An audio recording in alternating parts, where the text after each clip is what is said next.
This is my true story. I raised 6 children with my own hands. No husband, no help. Just long shifts, cold meals, and a heart that never gave up. I thought I was building a future for all of us, especially for my eldest son. But one day, when my knees started failing and I asked if I could stay with him for a while, he smiled, helped me pack, and said, "Of course, Mom." But he didn't take me home. He took me to a nursing facility, signed my name on forms I didn't understand, told the staff I needed long-term care, and walked away. That night, I sat in a strange bed with tears on my pillow while he moved into my house. But what he didn't know was, I still had the deed, and I still had a plan. You won't believe what I did next. But before I tell you, comment where you're watching from and what time it is there, and please subscribe, so more people hear what I did when my own son tried to erase me. They say being a mother is the hardest job in the world. I say, they don't even know half of it. I didn't just mother 6 children, I built 6 lives from nothing. No nanny, no weekends off, no quiet mornings with coffee and a husband to split the stress. Just me. Me and the clock. Me and the bills. Me and the constant noise of little feet, runny noses, homework questions, broken shoes, empty fridges. My husband left when my youngest was barely a year old. He said he couldn't breathe in a house full of crying kids. Well, I stayed. I couldn't breathe either, but I held my breath and kept going. I worked days in a diner, nights cleaning office floors. I didn't sleep. I learned to doze standing up. I sewed patches on hand-me-downs, learned how to fix leaking faucets, rewired lamps, unclogged toilets. If something broke, I became the repairman. If someone cried, I became the counselor. If we had no money, I became the magician. There were nights I ate only rice so they could have meat. I told them I wasn't hungry. They believed me. And through all that, I never once complained. I didn't raise my voice unless it was to cheer them on. I didn't miss a single parent-teacher conference, even if it meant showing up in my work uniform, smelling like bleach. I was always there, always. And when I finally saved enough after 2 decades of scrimping and skipping and surviving, I bought us a house. It wasn't fancy, but it was solid. Every floorboard had my fingerprints in it. Every wall knew our laughter, our arguments, our memories. I built that house like I built our lives, brick by brick, with no shortcuts. I kept every drawing they made as kids. I hung their photos proudly. When they were sick, I slept next to their beds. When they had birthdays, I baked lopsided cakes from scratch. And when they failed or fell or got their hearts broken, I sat on the porch with them and reminded them who they were. I thought all of this would count for something. I thought the love I poured would be held and remembered. But slowly, as they grew up, I noticed something strange. They stopped looking back. They moved out, one by one, promising to visit. At first they did. Then it was just holidays. Then it was just birthdays. Then, nothing. I'd call, leave messages, send little care packages. I'd bake their favorite cookies and freeze them, just in case they dropped by. But the doorbell stayed silent. The mailbox stayed empty. I told myself they were just busy. That's what mothers do. We make excuses for the children we love, even when they stop loving us back. Still, I kept the house ready. I kept the memories alive. I sat at the kitchen table every morning with 2 cups, one for me, one just in case. I looked at the hallway, expecting to hear feet. I cooked too much, hoping someone might knock and say, "What's for dinner, Ma?" But the knock never came. And then, the health problems started. My legs began to fail me. I'd walk across the room and feel like the floor was shifting under me. My back locked up one morning so bad, I lay on the kitchen floor for hours before I could crawl to the chair. I didn't tell anyone. Who would care? The only person who called regularly was my eldest son, the one I had the most faith in. He used to be the sensitive one, always hugging me, always asking if I was okay. He was the one I trusted the most. So when he said, "Mom, come stay with me for a while, we'll take care of you," I didn't think twice. I packed my bag with careful hands. I stood in each room of the house and whispered a thank you. I kissed the doorframe of every room they grew up in. I took one final walk around the garden I planted with pennies and prayers. And I thought, this is what love looks like. You raise them, they rise, and one day, they carry you. I locked the front door with shaky hands, believing I was walking into care, into comfort, into love returned. I didn't know I was walking into betrayal. I didn't know that behind his calm voice and fake smile was a plan, a cruel one. I didn't know I was being handed over like a burden, traded in like an expired appliance. I didn't know this son I loved so much was about to steal everything I built, the house, the safety, the dignity, and leave me locked behind someone else's doors. But he did, and that's when the story turned. That's when a mother became something else, not bitter, not broken, just done.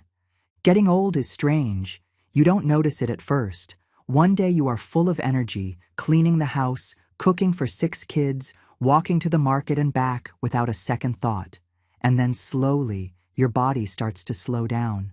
Your legs hurt more. You get tired just from climbing the stairs. Your hands shake a little when pouring tea.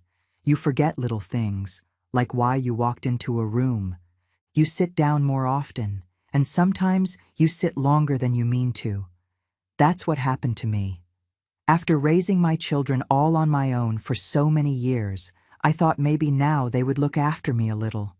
I wasn't asking for much, just a phone call now and then, a visit, someone to check if I needed groceries or help with the garden.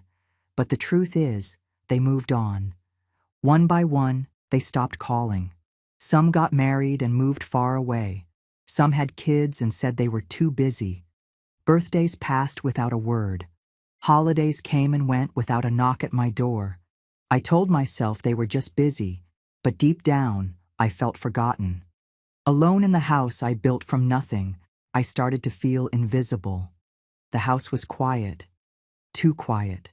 No more noise from little feet running in the halls. No laughter from the kitchen. No hugs. Just silence. I was still trying to keep up, but my body was tired. My knees hurt all the time. It was hard to stand for too long. I had to stop driving because I was afraid I'd forget something important or make a mistake on the road. I needed help, but I didn't want to ask. I didn't want to bother anyone.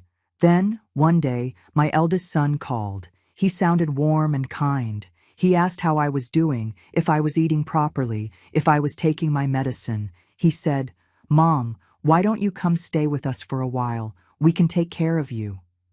At first, I said no. I didn't want to be a burden, but he insisted. "You've done enough for all of us," he said. "Let us help now." His words touched me. After so many months of being alone, I felt hope again. Maybe this was my chance to be close to family. Maybe I'd hear laughter again. Maybe I'd feel like I belonged. I packed my bag slowly, folding every sweater with care. I looked around the house, my house, the place where I had raised them all. Every corner had a memory. The door frame with pencil marks showing their heights. The kitchen where I cooked meals after long shifts. The garden I watered every morning before sunrise. I kissed the walls goodbye. I thought I'd be back. I didn't know it would be the last time. My son picked me up the next morning. He smiled, helped me with my suitcase, and opened the car door like a gentleman. We talked on the drive. He said his kids were excited to see me. His wife had made my favorite soup. He made me feel wanted. But something felt off when the car turned down a different road, not the one to his house. We pulled up to a building I didn't recognize. It was quiet and gray, with a big sign that said, "Care Home." I looked at him, confused. He said, "It's just for a checkup, just to make sure everything's okay." I nodded slowly. Maybe it made sense. I had been feeling dizzy. Maybe he really was trying to help. We walked in. A nurse greeted us and took my name. Then they asked me to sign some papers. I didn't read them. I trusted him. I was tired. I just wanted to sit down. So I signed. They showed me to a room, small, clean, cold. I sat on the bed, waiting for him to come back with my things. But he didn't come back. Hours passed. I asked the nurse if he had left. She said, yes, he said everything is taken care of. I called his phone. No answer. I called again. Nothing. I called my other children. No reply. That night, I lay in the small bed, holding my sweater close. I stared at the wall and cried quietly. I didn't understand. Why didn't he take me to his house? Why didn't he tell me the truth? I was alone again. But this time, it was worse.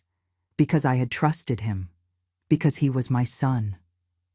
A few days later, I asked a staff member to check my mail. Nothing came. No letters, no calls, no visits. I felt like a ghost. One day, while talking to another lady in the hallway, I overheard her say, "Her son took her house and left her here." My heart dropped. Was that what happened to me? I asked to use the phone. I called the number on the back of my old bank card. They couldn't give me details, but something in the woman's tone told me things had changed. I started piecing things together. My son told the rest of the family I needed care. He told them I was confused and couldn't live alone anymore. And all while I sat in that quiet room, he had moved into my house. My house. The one I built. The one I cleaned. The one I worked 3 jobs to pay for. He had stolen my life with a smile. And the worst part? He made me think it was love. But he didn't know one thing. Something I had done years ago. Something I had kept to myself. He thought he had everything. But he was wrong. Very wrong. Because I still had one move left. The next morning, I sat quietly on the edge of the bed. I hadn't slept much. The pillow felt hard, and the room was cold. It didn't feel like a home. It felt like I was in someone else's space. I kept thinking, maybe there's been a mistake. Maybe my son would come back today, explain everything, take me home like he promised. I kept repeating his words in my head. It's just temporary, Mom. Just a checkup. But he didn't come. Instead, a nurse brought me breakfast. Soft eggs, dry toast, no salt. I didn't eat it. I stared at the food until it went cold. Something inside me had already gone cold. I tried calling him again, straight to voicemail. I called his wife. No answer. I called one of my daughters. Still nothing. That was when the staff handed me a folder, paperwork I had signed the day before. They said I had agreed to stay here, that I had consented to care. My hands started to shake as I turned the pages. I didn't remember agreeing to this. I trusted my son. I thought I was signing a medical release, but now the words looked different. Now they looked like a trap. I asked the nurse, "How long am I supposed to be here?" She gave me a smile, the kind that hides bad news, and said, "As long as your family believes it's best." That's when the truth hit me. I wasn't going anywhere. I had been dropped off, not out of love, not out of concern, but out of convenience. Like a box of old clothes they didn't want to deal with. They had locked me away with paperwork and polite nurses and scheduled meal times, all while pretending it was for my good. I sat by the window most of that day, looking out at the parking lot, waiting for his car to return. It never did. What returned instead was a woman I didn't know, holding a tablet and asking me questions like, "Do you know what year it is?" And "Can you count backward from 100?" I answered every question calmly, clearly. I was angry, but I wasn't going to let them label me. I wasn't going to give them any reason to say I was confused or weak. When she left, I stared down at my hands. These were the hands that had wiped noses, packed lunches, folded laundry for 6 children. These hands had held my babies when they were sick. These hands had signed a piece of paper that sent me to a place I never agreed to be. I had never felt so betrayed, but I didn't cry. Not yet. I just sat there, frozen in disbelief, replaying every kind thing I ever did for my son. I remembered holding him the day he was born. I remembered the time he scraped his knee and cried until I carried him home. I remembered every birthday party I planned, every night I stayed up when he was sick. I remembered him saying, "You're the best mom in the world." Now, that same boy, the one I had given my whole life to, had locked me away without even saying goodbye. And for what? A house, a few rooms and a yard and some keys? He had taken everything and left me with nothing. Nothing but this small, cold room and a bag of clothes I barely remembered packing. That evening, I watched from the window as other families visited, sons and daughters walking in with flowers, hugs, smiles. I sat there alone, unnoticed, unwanted. A part of me wondered, had I done something wrong? Had I raised them wrong? Did I give too much? Was I too soft? I couldn't find the answer. All I knew was that I had trusted him, and that trust had turned into a prison. A few days later, one of the staff members brought me a notice. It said my mail would now be redirected to this facility, that my official address had changed. I asked her, "Who changed it?" She said, "Your son signed the request."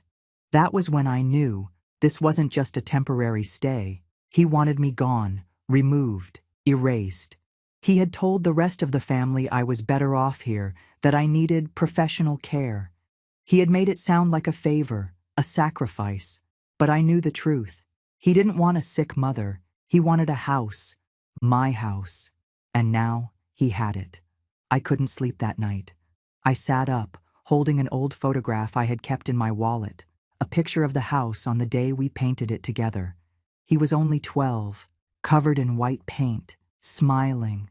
That same boy now walked its halls, opened its fridge, slept in its rooms, while I sat in a chair, watching strangers walk past my door.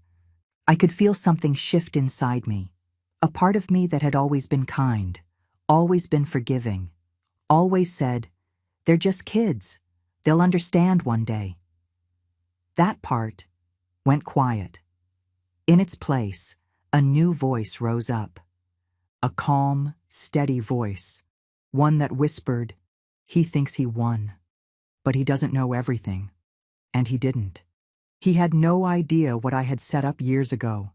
He thought I was old, helpless, defeated. But he had forgotten the most important thing. I may have been alone now, but I wasn't powerless. Not yet. Not at all. And I was about to show him what it means to betray a mother who gave you everything.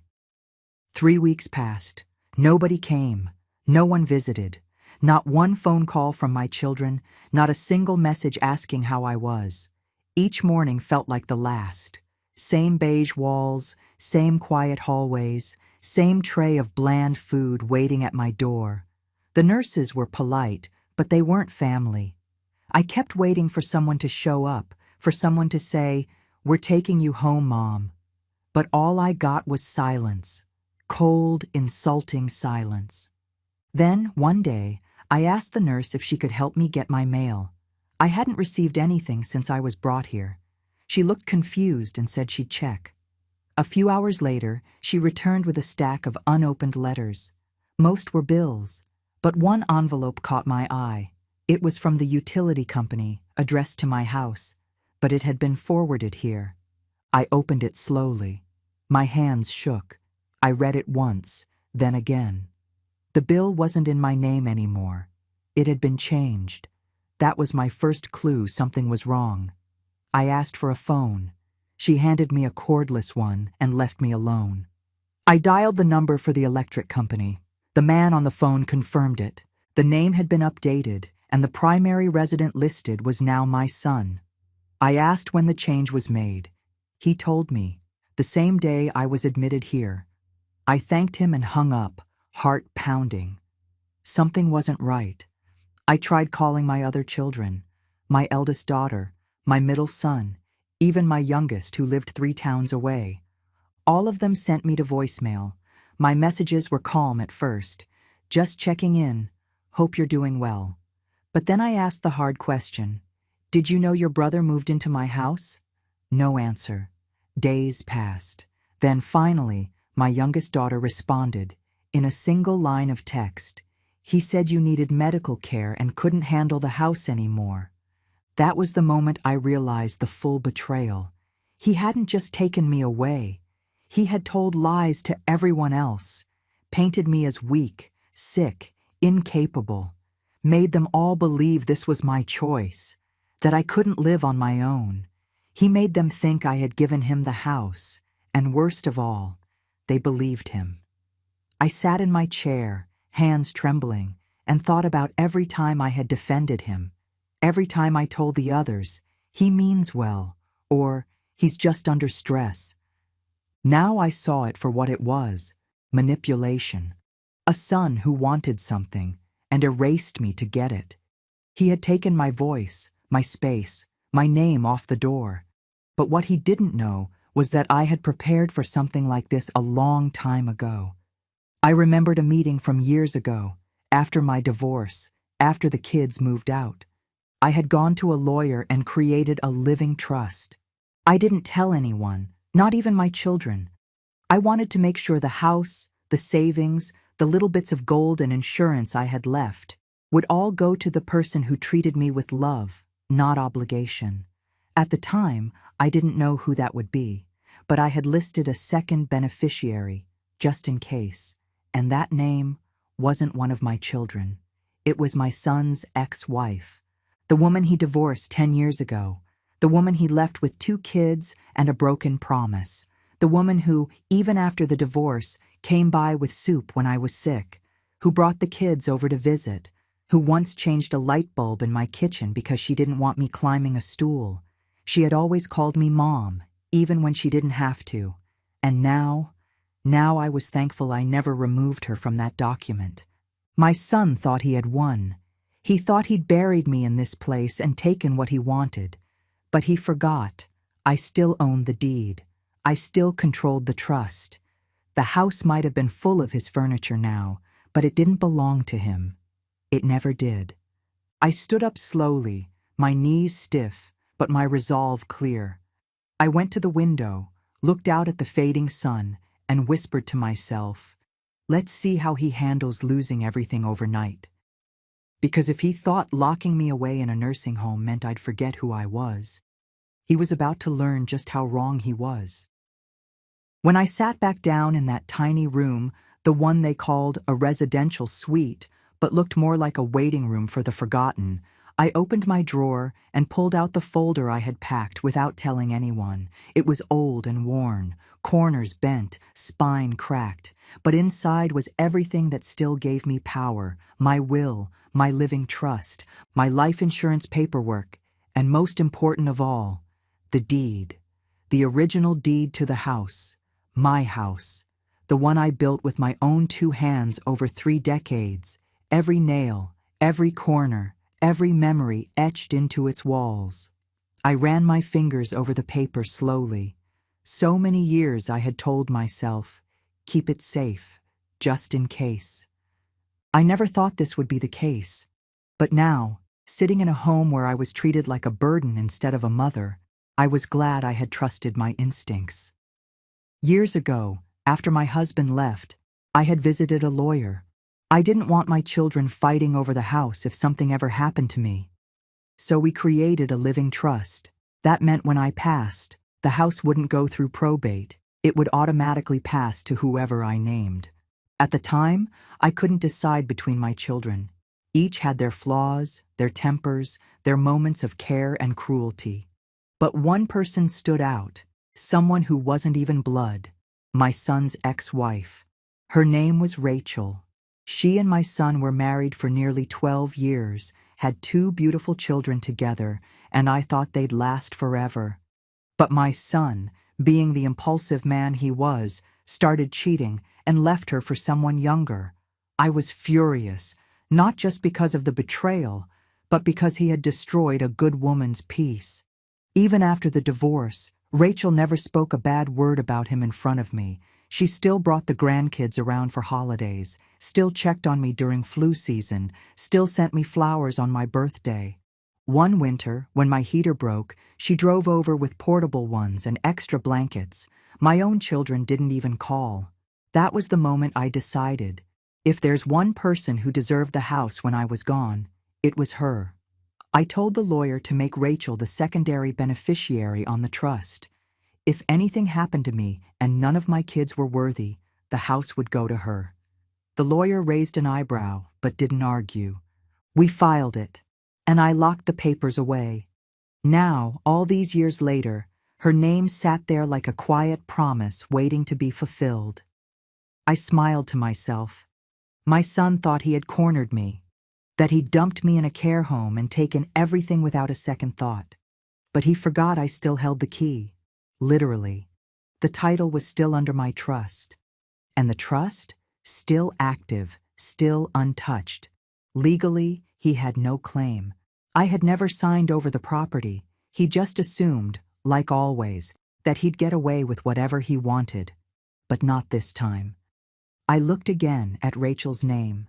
I remembered the way she used to help me bake cinnamon bread in my kitchen, the way she brought the kids to plant sunflowers in the spring. She had once told me, "This house feels like peace." That stuck with me. That was what a home should feel like, not a trophy, not stolen pride. I picked up the phone and dialed her number. I didn't know if it would still be the same after all these years. I didn't even know if she'd pick up. But I had nothing to lose. One ring, two, three, then, "Hello?" It was her. Same voice, warm, gentle, a little surprised. I introduced myself. She gasped. "Mom?" she said, still calling me that. I nearly cried. I told her everything, the nursing home, the betrayal, the lies, the silence. She listened quietly. Then she said, "Say no more. I'm coming to you, and whatever you need, I'm here." I told her about the trust, about her name still being on it. She went silent for a few seconds. Then she whispered, "You kept me on there?" I said, "You were the only one who treated me like family." She cried. I could hear it through the phone. I told her I wanted her to have the house, that I didn't care about upsetting my son, that he had thrown me away like trash, and I wouldn't let him win. Rachel promised she'd contact her lawyer. She said, "We'll do this right, quietly, legally, but you deserve justice." I thanked her, not just for agreeing, but for being the only one in this twisted family who still had a heart. After we hung up, I sat with the papers on my lap and smiled. I wasn't helpless. I wasn't discarded. I still had power, and I was going to use it. My son thought I was weak because I was old. He forgot I was also wise. And while he partied in a house that wasn't his, unaware of what was coming, I was making sure the final blow would be clean, legal, and irreversible. Because some betrayals don't deserve forgiveness, they deserve consequences. I didn't sleep much that night. The nurses thought I had gone to bed early, but I was wide awake, sitting by the small window with a blanket over my lap and my hands shaking, not from fear, but from something else. A strange kind of energy, like I had taken my life back without even standing up. I kept thinking about Rachel's voice on the phone, how soft it was, how stunned she sounded when she realized I had kept her on the deed after all those years. "You were the only one who never made me feel like I was in the way," I had told her. That wasn't just a nice line. It was the truth. After raising 6 children by myself, cooking, cleaning, working through sickness, exhaustion, even arthritis, I never asked for anything except a little respect. I never wanted medals. I never wanted applause. I just wanted them to remember who made their beds, who packed their school lunches, who stayed up sewing Halloween costumes out of old tablecloths because we couldn't afford store-bought ones. But the moment I slowed down, the moment I became inconvenient, I was treated like junk. And Rachel had always looked me in the eyes. She always asked how I was. She never forgot my birthday. She would bring over soup when I had a cold. And even after my son, her ex-husband, cheated on her and threw their marriage away, she never once blamed me for what he did. She brought the grandkids over for holidays, sent me Christmas cards, and never asked for anything. That's real love. That's loyalty. And now, she was the only one I trusted with the one thing I had left, my home. The next morning, just after breakfast, I got a phone call. One of the nurses wheeled in the cordless phone and said, "It's for you." My hands trembled a little when I picked it up. "Hello?" I said. "Mom, it's me, Rachel." Her voice was stronger this time, more certain. She said she'd spoken with her lawyer that morning. She told him the full story, that her ex-mother-in-law was being neglected in a care facility and that she still legally owned her house and wanted to give it away. The lawyer had gone through the trust documents, the deed, everything, and he said what I already knew. It was 100% legal. I had never revoked her name, and as trustee, I had full authority to transfer the house. Rachel said, "I can do this quietly, Mom. I'll prepare the paperwork. We won't need to involve your son unless he tries something."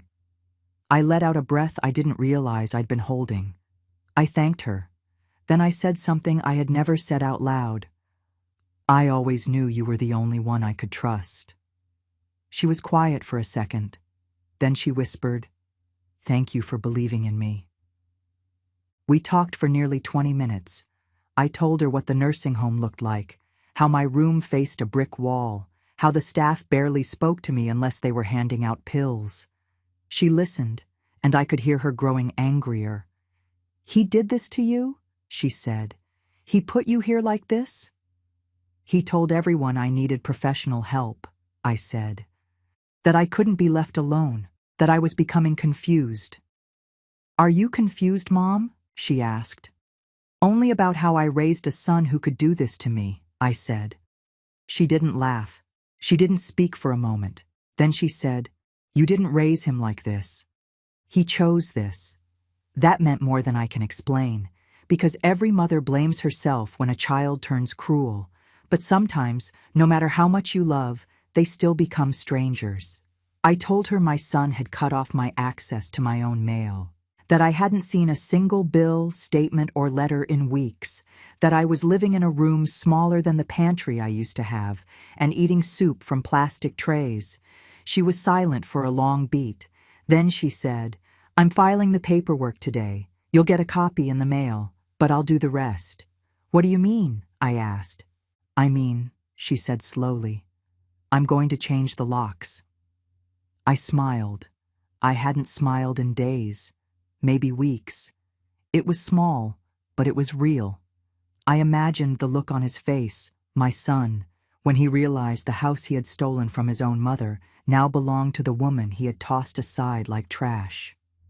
I imagined him walking to the front door, maybe carrying groceries, maybe whistling, sliding his key in the lock and hearing it stop halfway, not turning, just stuck, a useless piece of metal in his hand, and Rachel standing behind the door, calm, prepared, legal deed in her hand. I said to her, "You don't have to do it for me." "I'm not," she said. "I'm doing it for every woman who's ever been discarded, for every person who gave everything and got forgotten the second they became inconvenient." I closed my eyes and leaned my head back against the chair. "I'll be okay, Mom," she said. "You focus on getting your strength back. Let me take care of this." "Thank you," I said. "Not just for this, for everything, for seeing me, for remembering me." "How could I forget?" she said. "You were the only real mother I ever had." That made me cry, silently, just a tear or two, but deep ones. I hung up, wiped my face, and tucked the phone between my palms like a prayer. This wasn't just revenge. It was justice. It was finally being heard, being loved. And it all started with one phone call, not to a son who abandoned me, but to a woman who never did. Rachel didn't wait. By that afternoon, she was in her lawyer's office with every document printed, signed, and notarized. The deed was officially transferred. Quietly, legally. No press, no noise. My son had no idea what was coming. He was living inside my home, the house I had built with my hands, the one with the garden I watered at dawn, the same front door I had painted 3 times over the years, each time with more care than the last, and he thought it was his. That's what hurt the most.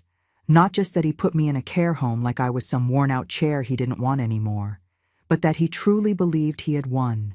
He walked through that house like he owned it, propped his feet up on my coffee table, probably even threw away the photos I had framed of his childhood, all while laughing with his wife, playing the role of the generous son who had stepped up to care for his aging mother. Lies, all of it. And I stayed quiet because I knew what was coming. Rachel told me the plan in full. Once the transfer was processed and entered into public records, she had legal control. My son didn't even bother to check the trust or the deed. He assumed everything belonged to him because he had the keys in his hand. But a key means nothing if the law is not behind you. That weekend, Rachel drove up to the house with a moving van. She brought 2 people with her, professionals, not thugs, not troublemakers, just calm, silent men in uniforms with boxes, clipboards, and lock replacement kits. She rang the bell. My son answered. Rachel told me later that his face looked confused at first, then annoyed, then pale. "What are you doing here?" he asked. "What is this?" "This," she said, holding up the papers, "is mine now." He thought it was a joke. He laughed. Then he read the papers. Deed transfer, property control, full ownership, all stamped, all sealed, all legal. And his laughter disappeared. He asked her to wait, said he had to make some calls. She said, "You have 24 hours. That's more than you gave your own mother." And then she walked past him, not rudely, not angrily, just calmly, like a woman who had waited years for justice. She told the movers where to begin. They boxed up his things, his fancy espresso machine, his leather office chair, all the things he thought were his. And he followed her around, asking questions, trying to reason. But she didn't argue. She didn't even raise her voice. She just repeated the truth. "This house belongs to me now. You have 24 hours. And that was that. I imagined him standing there, shocked, helpless, watching everything get packed, the same way I had sat in that nursing home hallway with a single bag and no explanation. That's the thing about people like him. They think silence means weakness. But sometimes, silence is planning. Silence is waiting. And silence is the loudest answer you can give. Rachel told me he tried calling me that night, multiple times. I didn't answer. I unplugged the phone. I sat by the window with a warm tea and looked out at the moon, glowing over the trees behind the care facility. I didn't feel regret. I didn't feel cruel. I felt peace. Because he had made a choice. And so had I. She said he tried contacting the lawyer too, but it was too late. The documents were final, the keys were changed, and the locks were new. All done without shouting, no revenge speech, no dramatic confrontations, just facts signed in ink. I hadn't taken anything from him. I had simply given what was mine to someone who still treated me like a human being. And that, to me, was the best kind of justice. Rachel stayed in the house that night, slept in my old bedroom. She sent me a picture the next day, my garden, cleaned up, my wind chimes still hanging, and a small tray of cookies on the porch. "I made your favorite," she wrote. "Come visit any time." I printed the photo and tucked it into the front of my diary. I look at it sometimes when the nurses think I'm napping.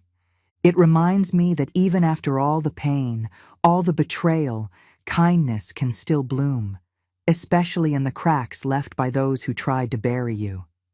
My son left that house quietly the next morning. No parade, no goodbyes. Just one car, one man, and one broken illusion. He thought he could erase me with a signature. Instead, I erased him with a smile, not out of hate, but out of truth. Because you don't get to call yourself a son if you treat your mother like a burden. You don't get to inherit a home you stole, and you don't get to rewrite the story just because you changed the locks. I gave him everything for years. He gave me silence and cold cement walls. So I gave the house to someone who gave me warmth, and I didn't need a lawyer to teach me that was fair. I already knew. The day after Rachel moved in and changed the locks, my son finally realized this wasn't just some misunderstanding. This wasn't temporary. It wasn't a mistake. It was done. Final. Irreversible. I didn't pick up when he called, not the first time or the 10th. I sat still in my chair by the window, watching the clouds roll over the trees, holding a cup of tea that had long gone cold. The phone rang again. I let it. He left a voicemail, his voice shaky and fast, like someone trying to sound calm but breaking with every sentence. "Mom, I don't know what's happening. She's here. She's saying it's hers. Please call me. Please." I didn't. Because what was there to say? I had spoken for years, begged for kindness, asked for help, waited at holiday tables alone, sat in hospital waiting rooms while they forgot I was even there. My voice was never loud enough then, so now my silence would do the talking. He texted, he emailed, he even had the nursing home staff come ask me if I wanted to return his calls. I told them no, politely.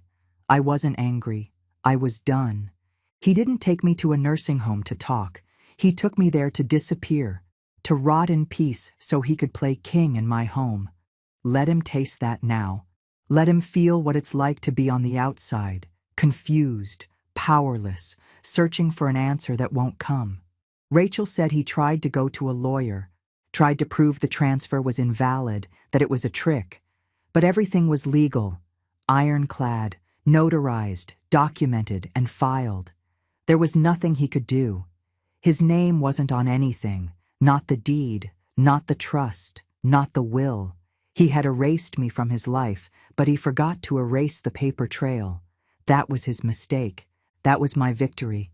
I didn't gloat. I didn't smile. I just breathed. Long, deep breaths that filled the part of me that had been tight for years. I thought about all the birthdays I spent alone, all the times I brought food and was told to text first next time, all the nights I sat in his guest room while he laughed upstairs, never once asking if I needed a blanket or a word. Now he was in that silence.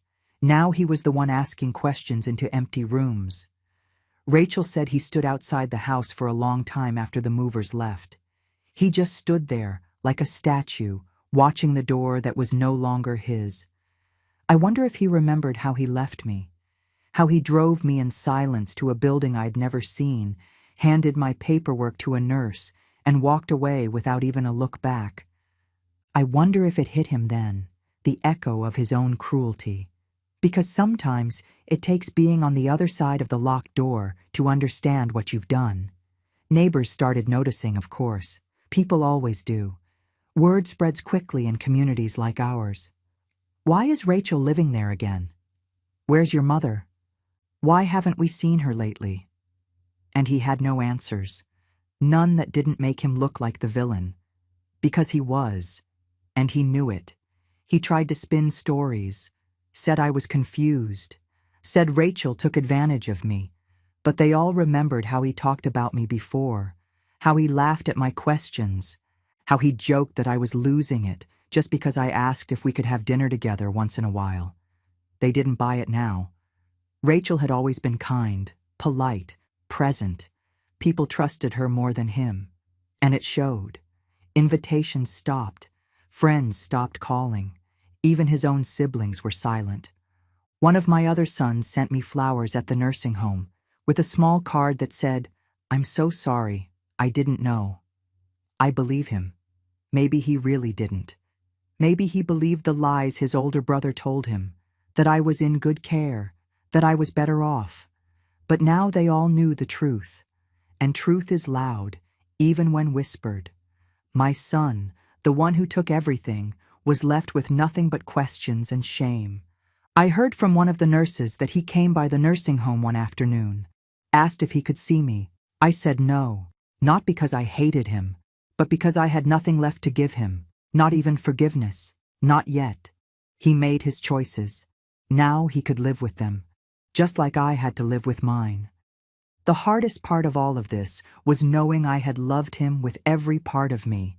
I had rocked him as a baby, held his hand through storms, worked double shifts to buy him sneakers he liked, and in the end, I was just another obstacle in his way. But now, I wasn't in his way anymore. I was free, and so was he, free to sit with what he had done, free to rebuild something of his own, if he could, or free to fall apart, if that's what came next. Either way, it was no longer my burden. I had carried enough. I remember sitting by the window that evening, watching the sun melt into the horizon and whispering to myself, this is what peace feels like. Not revenge, not rage, just peace. A stillness in my bones that I hadn't felt in years. The kind that comes when you finally stop explaining yourself to people who were never listening. I didn't need to win. I just needed to leave. And in doing so, I took back what was mine. My name, my dignity, my life. Let him cry. Let him beg. Let him feel. Because now, he knows what silence sounds like when it answers back. Rachel told me the neighbors saw him crying on the front lawn, not once, but twice. The first time was the day the locks were changed and the moving truck pulled up. The second time was after she handed him the final papers and gave him 24 hours to leave. She wasn't cruel. She didn't shout or humiliate him. She just stood calmly, handed him the documents, and said, "This house is no longer yours." And just like that, he wasn't in control anymore. The same way he once handed over my life to a stranger at the front desk of a nursing home, Rachel now handed him a paper that said, "You don't belong here." And this time, it was in front of people. The neighbors peeked from their windows. A few watched from across the street. One even walked his dog a little slower that morning, pretending not to stare. And my son, my eldest boy, the one who thought he was invincible, stood there red-faced, voice shaking, trying to explain that it was all a mistake, that his mother was confused, that this wasn't fair, but nobody bought it, because they had all seen how he treated me. They remembered the birthdays he missed, the Mother's Day he forgot, the time I sat outside in the cold, waiting for him to pick me up, and he never showed. People remember more than we think, and when the tables turn, they remember it all. Rachel said he didn't even pack right away. He just sat on the porch for hours, trying to figure out what to do. He called friends, lawyers, even his own siblings. Nobody rushed to help. Nobody opened their doors.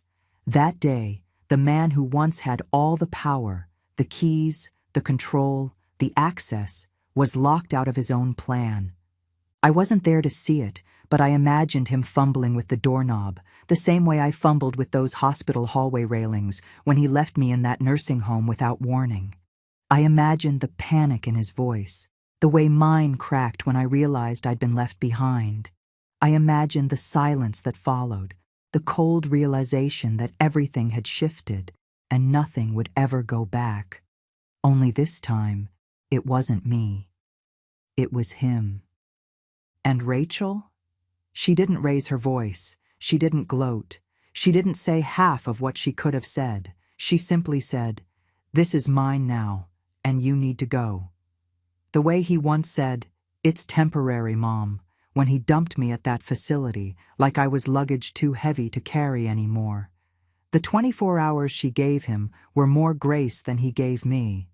I didn't get 24 hours. I got 24 minutes. Barely. He told me it was just for a little while. Told the staff I had agreed. But I hadn't. I had no say.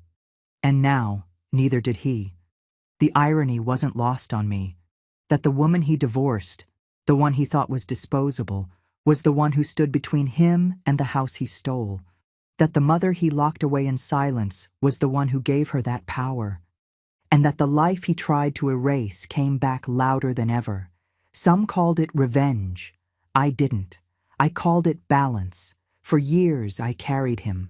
Through childhood, heartbreaks, job losses, even his divorce, I gave and gave and gave, until the only thing left to give was the home I built with my own hands. And when he tried to take even that, I finally said no, not with anger, not with violence, but with the kind of strength that comes from knowing your worth, even if no one else sees it.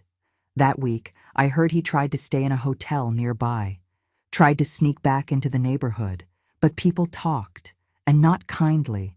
They called him greedy, cold, a traitor to his own mother. The same neighbors who once waved to him now looked away. The same friends who once came to his barbecues now whispered about him behind fences. That's the thing about humiliation. It doesn't need headlines or fists. It just needs truth and a witness. And everyone was watching now, not because I asked them to, but because some stories tell themselves. I stayed quiet through it all. I didn't write him. I didn't respond to his messages. I didn't post anything online. I just sat in my small, warm room with my tea and watched the sun rise over the trees. I listened to the birds. I folded my clothes neatly. I made my bed every morning like it was a ritual of peace. And I reminded myself that sometimes justice doesn't come in noise. It comes in stillness. The kind of stillness that makes people uncomfortable. The kind that makes the guilty think. I don't know if he ever truly understood what he did, or why I did what I did. Maybe he thought I was bluffing. Maybe he never thought I had the strength. But strength doesn't always shout. Sometimes it walks away. Sometimes it signs a document and changes the locks. Sometimes it hands the keys to the very person they underestimated. I heard someone say, "She went too far." And to that I say, he did first. And I only went far enough to make sure he couldn't do it again. Not to me, not to anyone else. That house was never about bricks or walls or furniture. It was about history, about motherhood, about everything I gave up to give them a better life. And in the end, I didn't burn it down. I just handed it to someone who remembered what it meant. Let him cry, let him scream, let him tell the story however he wants. I know the truth, and so does everyone else. The only thing louder than revenge is a mother's silence. I don't live in that house anymore. I don't even drive by it. I let it go completely, but not in the way they expected. I didn't lose it. I gave it, on purpose, to someone who remembered me as more than just an old woman with tired bones. And now, I live in a small apartment on the quieter side of town. It's not fancy, but it's mine. There's a tiny balcony where I sit every morning with my tea, listening to the birds, and feeling the kind of peace I never had when my children were near. There's no shouting here, no slamming doors, no footsteps pacing the hallway in the middle of the night, plotting behind my back. Just silence, and soft light, and a kind of safety I built with my own hands. Again. Rachel calls me once a week, not because she has to, but because she wants to. She asks if I need groceries, sends me pictures of her dog. Sometimes she tells me about how the house is changing, not just in paint or furniture, but in energy. She said, "It feels like someone cares again." That was enough for me. I kept a copy of the house key, not for access, not for power, just as a reminder. It sits in a little box on my nightstand beside my Bible, my reading glasses, and a photo of my children when they were small, back when they still looked at me like I was magic. Some nights I look at that key and wonder what went wrong. I didn't raise them to be cruel. I didn't teach them to lie. I don't know when respect turned into duty or when love turned into silence, but it happened slowly, like a leak in the roof you don't notice until the ceiling caves in. That's what it felt like. A collapse. I used to think that being a good mother meant giving without limits. But giving without being valued, that's not kindness. That's surrender. And I'm done surrendering. The truth is, I used to imagine growing old surrounded by laughter and grandchildren running through the house. I thought I'd pass down recipes and stories and sit at the head of the table at Christmas. But instead, I found myself alone, forgotten, treated like a chore, and that hurt more than words can say. Still, I didn't fight back with fire. I didn't curse or scream. I didn't post online rants or drag anyone's name through the dirt. I did what mothers have done for centuries when their hearts are broken. I stitched it back together in silence. And then I moved on. I now volunteer at the local library twice a week. I read to children who don't roll their eyes or call me names. I bake cookies for the neighbors. I feed the birds. I light a candle every night for peace. And somehow, I found something better than revenge. I found myself again. People ask me sometimes, "Do you regret it?" And I smile, because the answer is no. I don't regret giving Rachel that house. I don't regret disappearing from their lives. I regret staying quiet for so long. I regret believing that if I kept giving, they'd eventually love me like I loved them. But life doesn't work that way. Sometimes the people you give the most to become the ones who think they're entitled to more. My son hasn't called. None of them have. Not since the house was gone. Not since the truth came out. And you know what? That silence is a gift. It means I finally know where I stand. It means I no longer have to guess if I'm wanted. And in this new life, small and simple as it may be, I am wanted. I am seen. The clerk at the bakery knows my name. The postman waves. The kids at the library hug me goodbye. And Rachel, she sends me flowers on Mother's Day, not because she's trying to earn points, but because she remembers who sat with her during her divorce, who held her hand in the hospital when no one else came, who listened. That's the thing about love, real love. It remembers, even when blood forgets. I once gave birth to 6 children, but not one of them remembered who built their lives brick by brick, meal by meal, moment by moment. So I gave that last piece of me, the house, to someone who did. And it wasn't about money, or revenge, or proving a point. It was about closing a chapter with grace. I walk every morning by the lake near my building. I sit on the bench and feel the breeze. Sometimes I cry, not because I'm sad, but because I'm free. I am no longer living in someone else's version of me. I am no longer begging to be seen. I am no longer invisible. The house is no longer mine, but neither is the pain. And that, to me, is the greatest piece of all. They say you can't choose your family, but maybe you can choose who gets to hold the last piece of your legacy, and I chose right.